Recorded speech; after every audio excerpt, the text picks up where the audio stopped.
I'm going to try to do this really quick. I heard from my little baby cousin. Well, he's not my baby cousin. He's 38 now. But he is a precious child. I really think he is precious. Because I don't know what I would have done without those pictures he sent me of my family. Because I lost everything when I went through the homeless. I had a suitcase that had all my pictures and dats. Dats were little things that I made in this recording studio of singing. And they were all gone. All my pictures, were gone. And my baby pictures are gone. It's almost like life said, okay, enough of that. New life. And if you push forward in your life, you'll find that out. That change is good sometimes. Change is positive. Very positive. And my change, it was great. Now, one of the things that I wanted to talk about on my day, I am officially 57 years old. Isn't that something? And I always do this ahead of the year. Then I'll be 58. So I only got 2 more years and I'll be 60. Amazing. Hey, I didn't think I would make it. All the things that I put myself through, I didn't think I would make it. But the one city that taught me more about my life, about me, and when I went through my change, it took effect. And that is Chicago. I was so excited to move to Chicago. And the reason was theater at the time. And black was the main thing. I didn't want to do no white theater. But I wanted to do the black theater. Black, black, black, black, black. And what did I learn? What did I get out of that? Nothing. I regret not going to Europe. You're a singer and you're going to move to black theater in Chicago? Wrong move. When you have, when I had an opportunity, I could just go to Europe. And my aunt is one of she trains opera singers. So she's one of the best right now to this day in Europe. And I guess the last note she sent me, she was in South Africa. She's also training South African singers, black singers. So, I don't know. I made the wrong choice. And you know what? In your life, sometimes that's good. It's a good thing. Because it was me at the time. It was the choice that I made. I would have had a much better life. And I probably would still be singing now if I had done that. But Chicago, I didn't even come out with friends. They taught me, those people taught me how to be private in my life. I have a literary agent. And her and I met her in 2013. I write short stories and then I sell the rights. Didn't know that, did ya? And even with her, it's a habit. She's Jewish. And she's, in other words, she's not black. I think I particularly would not have dealt with her if she had been black. I don't know. That's just the way it is. I'm funny. So, she and I are not, she doesn't know my private life. I never discuss my private life with her. Like, my surgery. Before I left, before I had the surgery, I made a little money. And she always goes to Greece every year. And she was on her way out and she took care of business with me before she left. And I was really sick at the time. I had stones here, all in here, and they were hanging and coming up through my mouth. and I was in a lot of pain. And she said nothing. She never asked me, because she knew that if I wanted her to know, I would say something. I never talk private business with her, and I don't do that with anybody. It's really hard for me to bring people into my life, because of Chicago. I don't bring, say, oh, this person is my friend. I don't do that, and I watch it. There was a lady that picked me up because from the hospital, because the people that said they were going to pick me up, because you have to have someone to pick you up after surgery, they let me down. The first people let me down, so my body is laying there with all my things, and I could hear. I wasn't really awoke. I can hear the nurses saying, "Who's going to come and pick her up? Who's going to come and pick her up?" And there was a lady that I met in the hospital, and we talked for a long time, and her husband was having surgery. What she did, she went and took her husband home, and she called the hospital because I could hear the nurse talking. Yes, she's still here. Like that. And she came and picked me up. She came all the way back from Culver City to come back and pick me up and take me home, which was only 5 blocks away. That's how strict Kaiser Permanente is. So I really want to find her, and I think of her every day. But the only thing is about African Americans, and I'm very careful about that because I don't want that in my life at all, is that Christian religion, that Bible, any type of way. And she sends me Ephesians, and I don't say I don't want to hear that, but I said, I don't want to go to church. I don't want to get into that. And I'm funny. And I grew up, and I know what I like and what I don't like. And that's something I stay away from. And that's the only thing that me and my President Trump, we have that collides, is that Bible. I don't do Christian. I don't do whatever that Bible is affiliated with. I don't. So that's the difference. And it seems like if you make friends with African Americans, they bring that in. And can we socialize without doing that? And pushing that on people, because I'm sure I'm not the only person that's like that. But see, Chicago taught me, it's like I kissed people's butts to have friends. I was in love, and that guy, the more I look at it now, he was not for me at all. We don't think alike. So why was I wanting to be with him? He eventually married someone that's exactly like him. So, the African thing, the African set. I like Africans from Africa. Neja and his family in Italy are my favorites. He is a DJ. Actually, he's really good. He's very good with the most up-to-date African music. So I like the for real African instead of the people that do the African thing here in the United States, Because, of course, they make it out to what they want to make it out to be. But friends, I really didn't have any friends, and I wasted many years in Chicago. And I could have been in Europe, and I regret that. And and what she said and how everything turned out, she told me that, and I didn't listen.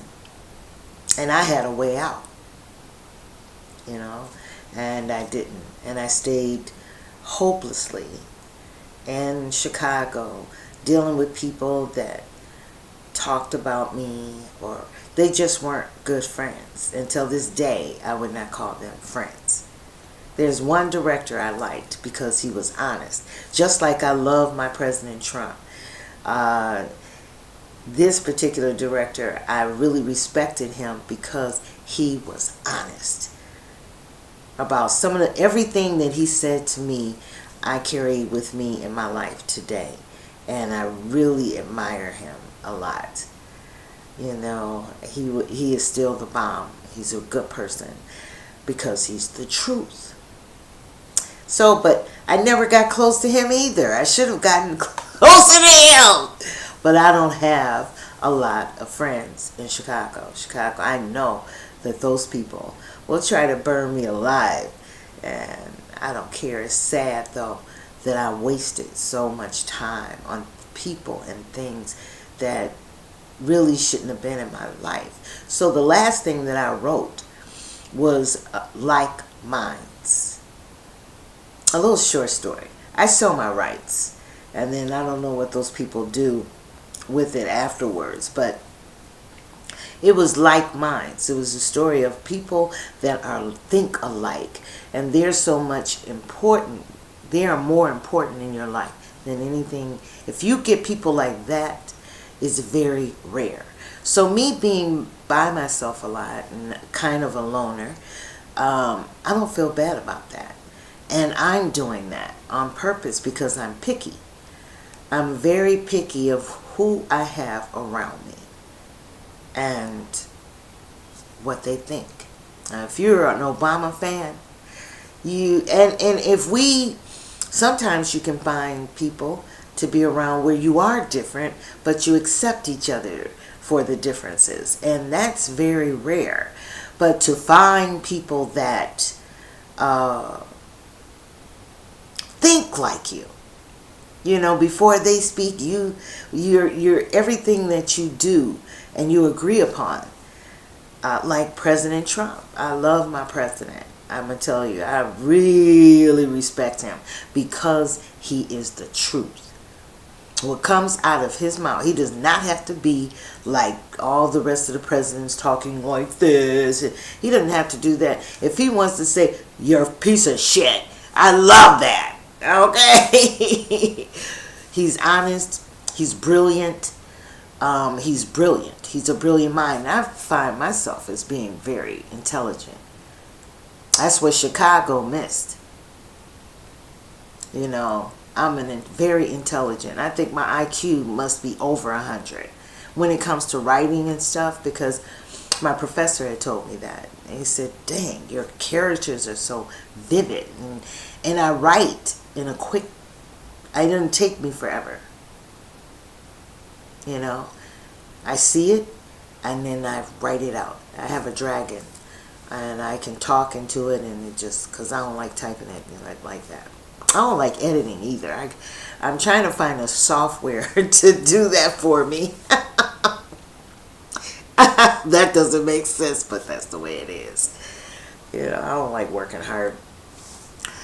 But I feel good not having a whole lot of people around me, and I'm very picky. And that was the growth at 57 that I have about me, is to people that you deal with on a professional level, don't get personal. Really keep it separate as possible. And let them look at you on a professional level, and that's it.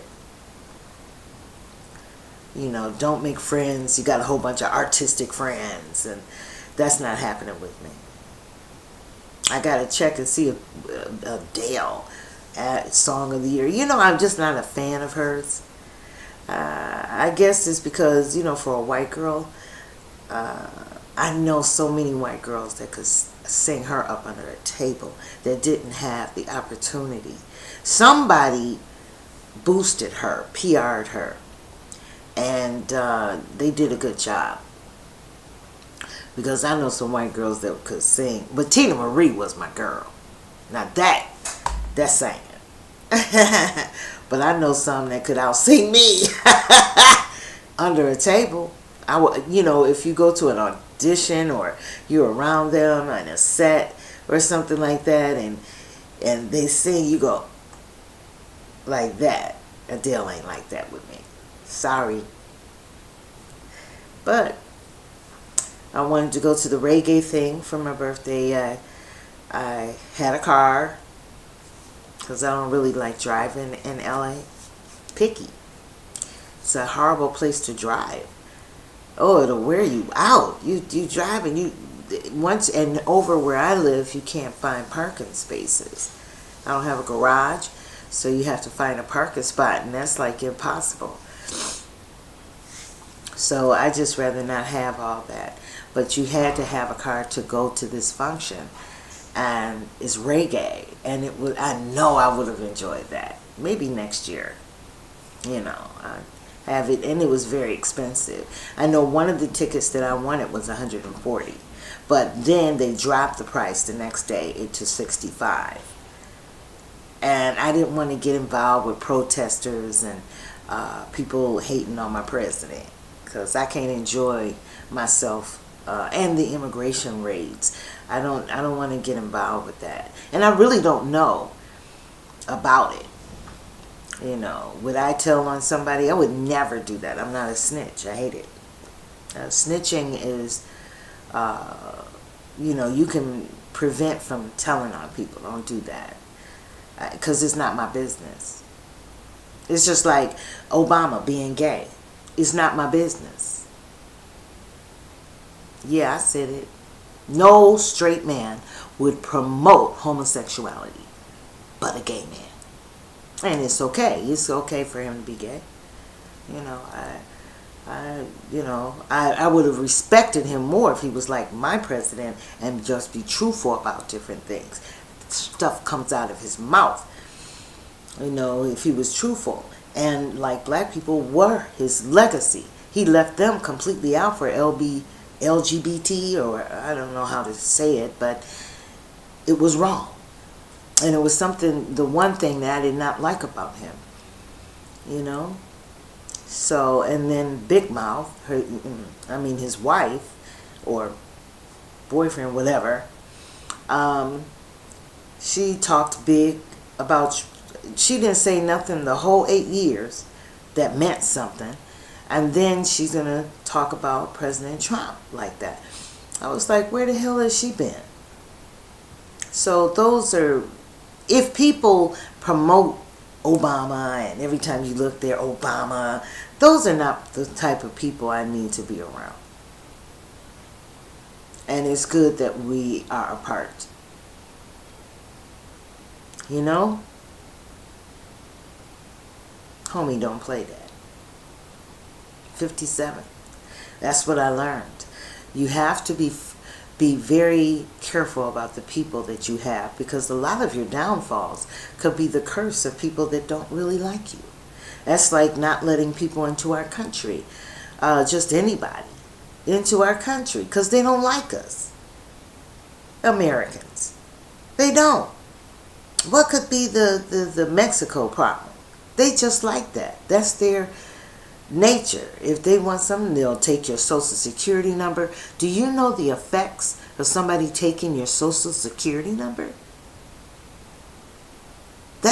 And then live on it for 20 and 21 years, when people can be having problems. You could be taking care of an elderly parent that has, they have dementia or whatever, and you don't know what is the problem, why all these bills are on their thing, on their credit reports or whatever, and you don't know, they got so much money they can't get their life insurance because of all the money they owe, but they don't owe any money. That's the effects of someone taking your social security number. So that's criminal. Americans go to jail for that. So there's so many people, American people, protecting those people over Americans. A black lady at a museum here, this black museum, I'll never go back there again. She said that she was, the state, and the way she said, the state of California will get on me for discrimination. You're going to put a Hispanic girl, more than that, it was more Hispanic, all in the front at the reception area at a Black African museum. And I'm going to tell you, they would not do that for you. Now, so it's like I can't understand some of the black people here, and which is why I'm distant from them. I don't have a lot of friends. I don't have a lot of people that I socialize with. I don't have a lot of people that I would talk about my surgery and stuff. So I'm pretty much, but I know that I will. You know, but I'm picky. I'm funny like that because of Chicago. Chicago taught me that. You know, it was a failure, a failed mission for me. And and when you do that, you miss out on people that really are the bomb. When you choose the wrong ones. So stay professional with people. Don't get real personal with people. I don't, and it's like something that's embedded in me. It's like Chicago beat it in me. And I thank you for that. Because today, I'm nobody's fool at 57. That's what I learned. Let's see what I got to say for 58. Hopefully I'll still be here, and I'm always going to be here, because that's what I believe in. Transitioning is just moving into another plane. If I should not, I will always still be Cypress, golden bronze. Everybody have a good, happy February 13th, and eat some sweets, pies, and cakes. Naja, thank you very much for your happy birthday wish, and hug your little ones and hug your wife. He has a beautiful family, and you guys dance and play a nice song for me today. And I love you, my President Trump. I am a President Trump fan. So if you don't like it, don't look at this. Because I am. So. And the people that are, let me say this about people that are making changes and having to make changes. Change is good sometimes. It was wonderful for me. So change is good, if you know what I mean. Sometimes it's time to go. And you change, and then you say, well, God, why was I so scared to change? And it's so much better. And, you know, God, we got so many jobs. And, wow, the places are, why was I so scared? You know, change is good sometimes. And I want to say this one more time, just one more. Muslims are not good for America. I don't want to be so scared that somebody's going to chop somebody's head off. I saw them do that on Facebook. A little 4-year-old girl that cut her head off and told the mother to soak her hands in the blood. Those are not matches for America. You know what immigrants are? India. Think about it. India's religion, it could be what, Buddhist or Hinduism or all of that, which is really good, because I do it naturally, you know, just to sit still and meditate and go within. It's really good, and it can fit, they fit with all religions. Catholic, you could be a Christian and like to meditate. And they're not evil. They're not deceitful. They're not. You don't see India stealing stuff. It's Social Security. No, you know, they're alternative. I want to be here so bad, so I'm just going to eat everybody up. You know, you don't see India doing that. And they're very. I don't know. I don't know. I don't know. Nobody likes black people. There's a lot of black people that don't like black people. But, but it's something about India. You know, try to stay away from people that have evil thoughts and evil minds so that your children can be safe in the future. You know, their grandchildren and stuff, they can play without somebody snatching them and cutting their heads off. There was a little girl from India, and someone was telling them off at a place that I went, and I said, you can't talk to that baby like that. That's not cool. Two things I don't like. I don't like talking to elderly people bad, and I don't like people hollering and screaming at kids. You know, that's just, you know, not good. But the little baby, afterwards, she came and crawled up in my lap, and she was talking a different language, so I didn't know what she was saying, but I knew that it was love. India, they're the best. Watch. Have a good day. Ashe.